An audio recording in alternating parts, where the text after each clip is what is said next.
yan, another day, another vlog. So yan, papunta na naman kami ngayon sa kay Kumbo para magdala naman ng stocks. Kahapon, hindi na kailangan ng powers magpunta doon. So, ngayon, ito, papunta na.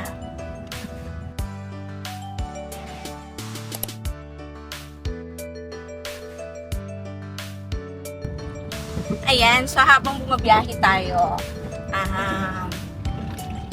sasagutin namin yung ibang tanong. Usually, tinatanong sa amin ng mga nakakausap namin, kamusta daw ang buhay ng nagninegosyo, especially sa food service. So, ayun, actually, masarap talaga mag-business, especially kung gusto mo talaga yung ginagawa mong negosyo. Pero, kapag nagnegosyo ka tapos hindi mo gusto yung field na pinasok mo or yung business na pinasok mo, siguro magiging struggle sa'yo kasi unang-una, kailangan mo talaga ng may taong makakatulong para dun sa business mo. Unlike kung gusto nyo talaga yung pinasok nyo, mahirap man siya, pero along the way, kahit mahirap, may enjoy mo kasi nga gusto mo yung business mo. Ikaw, anong masasuggest mo sa mga gustong mag-business? Start muna nila, no? Isipin mo nila ano ba yung gustong-gusto nilang gawin or passion nila. Kasi hindi porket, for example, in demand. Tulad nga, medyo in demand ang mga drinks. Hindi porket in demand ang drinks, yun ay gusto mo magiging negosyo. Yun kasi yung misconception ng iba na kung ano yung in demand, yun yung ininegosyo nila. But hindi yun yung passion nila. So, sometimes, kaya napalugi dahil dun sa mga uncertain decision na nakita lang nila sa mga kapitbahay nila, sa kamag-anak, sa friends. Kaya akala nila ganun-ganun lang. So, tinatry nila yung pala. Tapos, dun sila mag-fail sa larangan ng hindi pala nila passion. Ayun. So, ayun nga, ang tanong kung mahirap ba magnegosyo, mahirap na masarap, then yun lang, lagi dapat business partner mo si Lord kasi kahit anong negosyo yan, kahit gaano kakagaling, kahit napaka-perfect mo na doon sa bagay na ginagawa mo, kapag nakakalimutan natin si Lord sa mga bagay na yun, ayun, useless pa rin. So dapat sa mga may business, lagi natin tandaan na maging partner natin si Lord kasi kahit dumating man yung time na may tumal, pero kapag alam mo na si Lord yung magiging sandigan mo, hindi ka mamong problema, hindi ka may stress kasi alam mong may partner ka na hindi ka pababayaan. O ikaw, Daddy, kamusta kang pagninegosyo? Na-enjoy mo ba? Yun nga, yung like nga nung sinabi ko kanina na nag-enjoy natin, nag-enjoy ko rin kasi nga, ito yung passion natin since before pandemic kasi ito naman na yung gustong-gusto natin is service, hindi lang sa food service but sa mga basta sa service kasi doon tayo, hindi ko naman masasabing magaling or doon tayo siguro inilagay ni Lord na to serve others. Ayun. So, ano naman yung mga bagay kung madali, kung masarap magnegosyo? Ano naman yung mahirap sa food service? So, siguro, sa akin, isa sa mahirap sa food service is yung pag-select ng tamang tao na magiging katuwang mo sa negosyo. Kasi, ayun nga, lahat naman tayo gusto natin yung taong mapagkakatiwalaan, yung taong makakasama natin sa pag-grow ng business. Pero minsan, may mga times na nakakapag-select tayo ng hindi tamang tao, pero ayun lang, let's continue to trust them, turuan, kasi ang skills madaling ituro yan and siguro turuan din natin ng character na may takot sa Diyos, kasi once talaga na may takot ka sa Diyos, yung mga bagay na hindi tama, hindi mo magagawa. Ikaw, anong mahirap sa'yo sa negosyo? Sa akin, yun nga, yun siguro yung to handle. Actually, ang negosyo talaga, wala namang madaling negosyo sa ngayon. Kasi halos lahat naman ng negosyo is mahirap. Kailangan mo buhusan ng oras, panahon, and yun nga, parang sinabi mo, medyo doon tayo nag-struggle ngayon sa pag-handle ng mga empleyado natin. Kasi sometimes, syempre, hindi natin sila nag-guide sa tama or hindi natin sila natuturuan ng dapat nilang gawin. So kaya siguro na minsan nagkakaroon ng problema and misunderstood sa mga tao.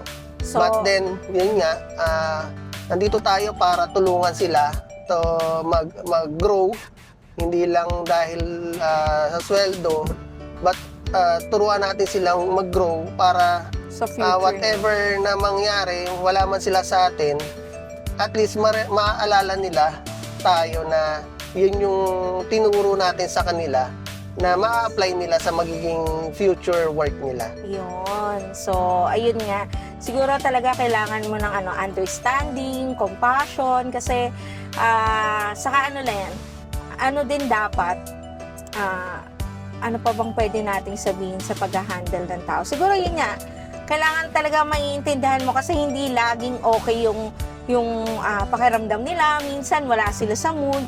And kapag wala sa mood na na-attract ng customers natin yan, nararamdaman ng stores natin yan. So, kapag nakakaramdam tayo na feeling natin hindi in good yung feeling ng tao natin ngayon, siguro kausapin para malaman natin kung ano yung nagiging problema nila or struggle. Kadalasan naman kasi nagiging problem nila is family minsan eh. Yes. May sakit, may hindi tamang may konting tampuhan. Yun yung mga kadalasang nadadala nila sa negosyo natin, sa shop or sa work nila. Kaya mas maganda if ever na makikita nyo na ganun yung mga tao nyo, kasi mapipil as a owner, mapipil natin yan kung yung tao natin is may parang may hindi tama, mapifeel natin. So right away kausapin natin, tap natin siya na iwan to one natin na anong problema, anong nangyari, ano bang dapat namin itulong sa iyo. So mag-open yung mga yan, basta makikita nila na sincere ka sa kanila na tulungan mo sila. Yes. Yun. So ayun nga, more on dapat bukod sa negosyo, yung taong katuwang mo rin sa negosyo, kinakausap mo. And para maipasa din nila sa mga customers, kasi ang customer niya kaya nga pupunta yan sa iyo para mag-unwind, para magpahinga, to study or magtrabaho. Tapos kung mararamdaman nila na parang hindi sila welcome, parang ang lungkot ng vibes ng store, affected din sila. So dapat iyon, make sure natin na okay yung nararamdaman ng mga tao natin para good vibes lang yung naihahatid natin sa mga customers natin. Ayun. Ikaw, ano naman ang mo? Kapag matumal na season, ano yung pwede mong i-advise sa kanila? Actually, lahat naman may season talaga na matumal eh. Lahat naman ng negosyo eh. Walang negosyo na hindi tumutumal. So, kasi wala pa akong alam na negosyo na hindi tumutumal. May season kasi. Yeah. Ang lahat ng negosyo is may cycle. So, wag lang kayo mawawalan ng pag-asa kasi once na huminto kayo, hindi naman kayo ang talo eh. So, talagang tiyagaan lang. At least, sabi nga nila, sa business, at least 1 year or 2 years dapat bago mo makita na kumikita ba talaga yung negosyo. So, kailangan patient lang talaga sa lahat. Yun. So, ayun nga guys, dahil sa mga kwentuhan natin, besties, hindi natin namalayan, nandito na tayo. So, ayan, sa mga susunod na session ulit tayo mag-usap. Deliver muna kami.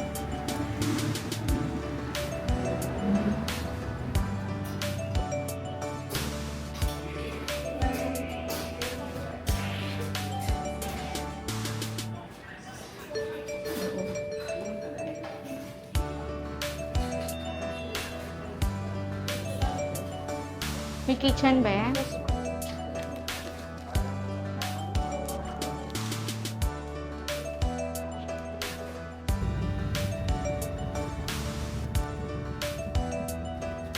Ayan guys. Hello bestie! So ayan, tapos na kami magdala ng stocks. Papunta naman ngayon kami sa Santa Clara para yung mga ibang stocks naman na hindi namin nadala, bibitbitin namin ulit. Hi guys! Hi bestie! So ito na, continuation na. Ayan, kinabit na naman namin yung mic namin. Lagi namin nakakalimutan. So ayun, yung mga sinasabi namin, more on experience lang namin. Hindi kami professional sa pagbibigay ng advice. Kung ano lang yung mga Disclaimer lang. yan, disclaimer, baka sabihin nyo, kung ano-ano naman yung mga sinasabi namin. So, ito, depende lang sa sitwasyon namin. Ito yung na-experience namin at yun lang din yung mga sinishare namin. So, ayun nga, guys. So, ito, tingnan nyo, malapit na ulit tayo sa store. So, yan, thank you kasi habang bumabiyahe kami, ang dami namin napag-usapan. And oo nga, marami kang matututunan day by day sa pagninegosyo. So, ayun lang, kapit lang, walang susuko, dire-diretso lang. Bye, besties!